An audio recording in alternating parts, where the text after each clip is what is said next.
Chapter 13 of Lyrical Ballads 1798 by Samuel Taylor Coleridge and William Wordsworth. This recording is in the public domain. Verity Kendall. The Last of the Flock.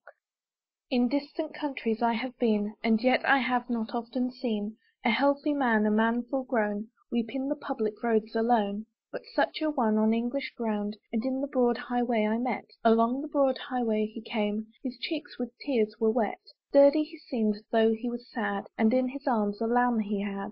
He saw me and turned aside, as if he wished himself to hide. Then with his coat he made essay to wipe those briny tears away. I followed him and said, "My friend, what ails you? Wherefore weep you so?" "Shame on me, sir, this lusty lamb, he makes my tears to flow.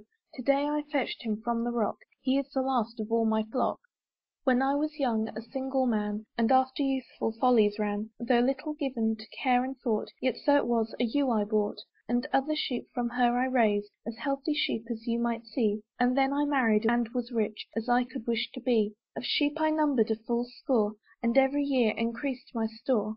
Year after year my stock it grew, and from this single ewe, full 50 comely sheep I raised, as sweet a flock as ever grazed. Upon the mountain did they feed, they throve, and we at home did thrive. This lusty lamb of all my store is all that is alive. And now I care not if we die, and perish all of poverty.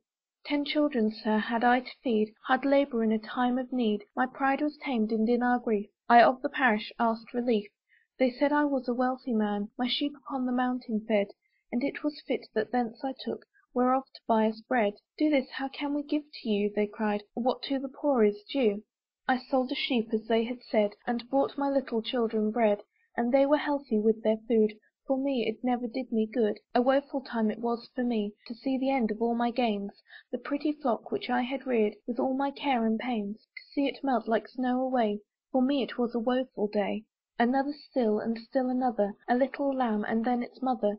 It was a vein that never stopped, like blood drops from my heart they dropped, till 30 were not left alive. They dwindled one by one, and I may say that many a time I wished they all were gone. They dwindled one by one away, and for me it was a woeful day. To wicked deeds I was inclined, and wicked fancies crossed my mind, and every man I chanced to see, I thought he knew some ill of me. No peace, no comfort could I find, no ease within doors or without, and crazily and wearily I went my work about. Oft times I thought to run away, for me it was a woeful day.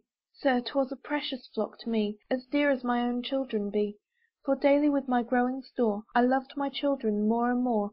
Alas, it was an evil time, God cursed me in my sore distress. I prayed, yet every day I thought I loved my children less, and every week and every day my flock it seemed to melt away.